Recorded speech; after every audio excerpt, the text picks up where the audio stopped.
Welcome into our crossover Thursday, Locked On Bears, Locked On Jaguars. Lauren Cox from Locked On Bears alongside Tony Wiggins from Locked On Jaguars. Want to let you know that crossover Thursday is presented by PrizePicks. Download the app and use our promo code LOCKEDONNFL to win $50 instantly when you play $5.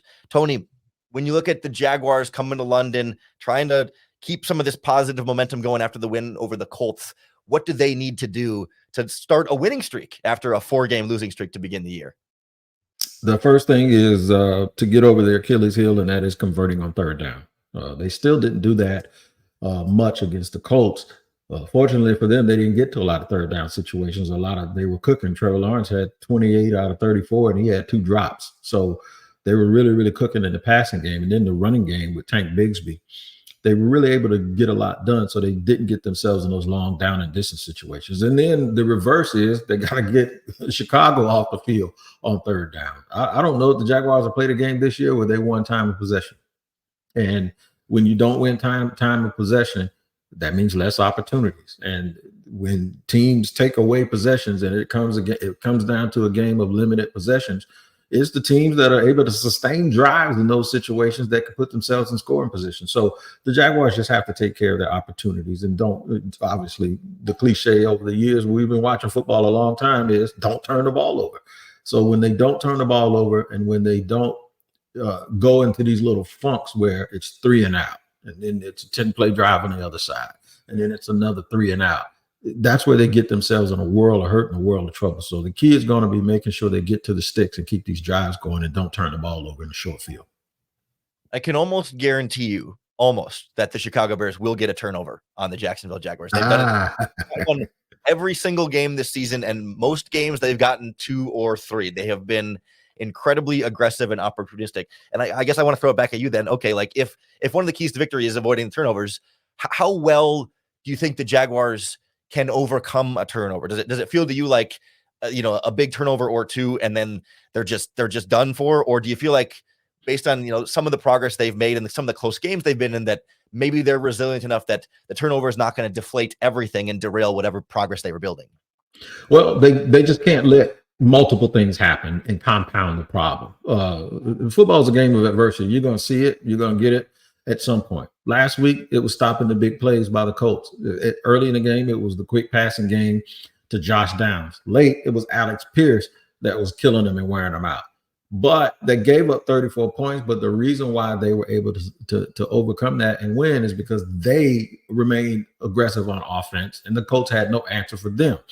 Too many times what happens with the Jaguars is they make a bad play and then the other team makes a good play and then the Jaguars don't get back on. And like, for instance, Miami, 17-7 at halftime, right? They were going up. They were using the clock. They had the time of possession working. They had a long drive all the way from their own 4-yard line, got all the way inside of the 20-yard line. Travis Etienne was running the ball into the end zone, and Javon Holland for the Dolphins punched it out. Dolphins took over right there on the 20-yard line because it was a touchback. The next play, they threw an 80-yard touchdown to Tyreek Hill. Jaguars got the ball back and went 3 and out. Miami got the ball back, hit a big play to Jalen Waddle. Miami ties the game up. Then Miami gets the ball back again.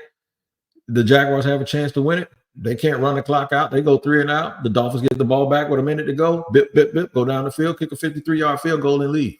You have to be able to stop the bleeding. So, when you take that blow or you take that shot from the other team, you have to give them one back, and you have to find it in another area. That area last week was the pass rush. As much as Joe Flacco played well, I'm going to mention this until the Roosters come home because it seems like everyone doesn't want to mention it. Trayvon Walker had 3 sacks and caused the 4th sack and also had a forced fumble. Trayvon Walker has 9 sacks in his last 10 games. So for all the Aiden Hutchinson fans, that's fine. He's a great player. But don't act like this kid is a bust, because if I told you that the last 5 games of last year, he had 10 sacks last year, but the last 5 plus the last 5 this year, in those 10 games, he has 9 sacks.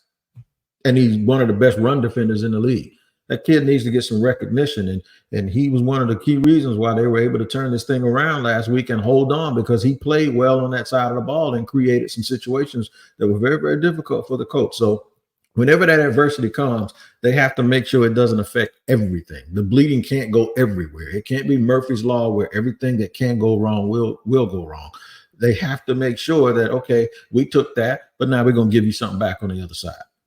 I'm glad you mentioned that pass rush playing so well last week, because that's going to be one of the keys for the Bears on offense, is like not letting that Jacksonville Jaguars pass rush derail what the Bears want to do on offense. So much of this Bears offensive success has lived and died by what the offensive line has done. They've played a lot better the last couple of weeks, but they've played some lower quality pass rushes on the other side. So this will be a big test of like, is the Bears offensive line actually getting better? Are the younger players taking a step forward and just kind of settling in a little bit more? Or did they build up maybe some unwarranted confidence against opponents that just weren't able to test them in some of the same ways? Because if the Bears can still run the ball well against Jacksonville, then they won't have to ask Caleb Williams to throw it 50 times. He can take it easy and not have to force anything downfield or try and do too much, and just let the offense come to him a little bit more.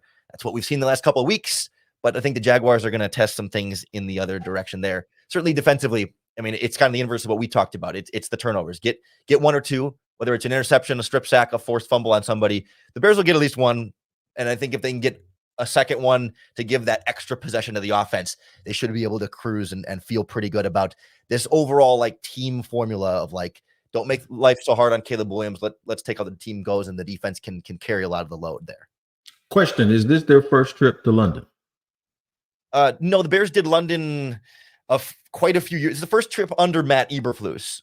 So not organizationally, but coaching staff, yes. And they flew in early. They flew in Monday, so they're spending all week in London to acclimate to the time and practice over there. The Jaguars ain't left yet. They're supposed to leave tomorrow. I don't know if they're going to change that because of this nasty storm that is brewing and coming towards the state of Florida. But they know how to handle this trip. They know how to handle the 9:30 start. I think that does play a little bit of a factor in the fact that they've done this before, because teams don't like to do stuff. All those West Coast teams that come play these 1 o'clock games, they hate it, because teams, there's a certain way that they're used to, their workflow is a certain way. The Jaguars are used to this. So if there's a little bit of an advantage in that respect, I think I'll give it to Jacksonville. But I'm also being a little bit of a homer too. So. Well, yeah, I mean, more than anything, rookie quarterback trying London for the first time compared to Trevor Lawrence doing London for, I don't know what number it's been, but a handful of times now. Like there's definitely going to be an advantage there for the Jaguars. What are you sort of thinking for a score? How close do you think this one ends up being? 27-16 Jacksonville. I was going to say the exact opposite. I was going to say 27-17 Bears. So this is going to be a fun one to see which one of us is closer here on the final score, and how much the London factor plays a role in here.